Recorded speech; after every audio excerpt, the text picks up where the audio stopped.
যখন আপনার মন খারাপ থাকবে,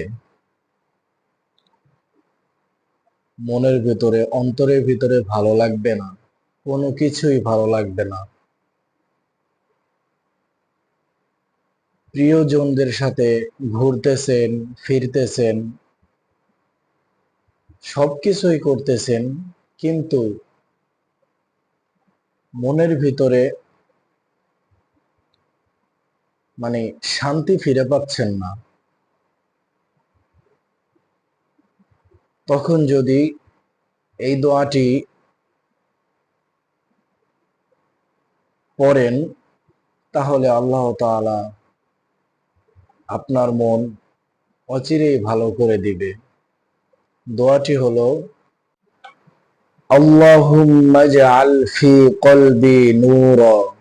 এই দোয়াটি যদি পাঠ করেন, দেখবেন খুব তাড়াতাড়ি আপনার ভিতরে, মনের ভিতরে একটা শান্তি লাগতেছে।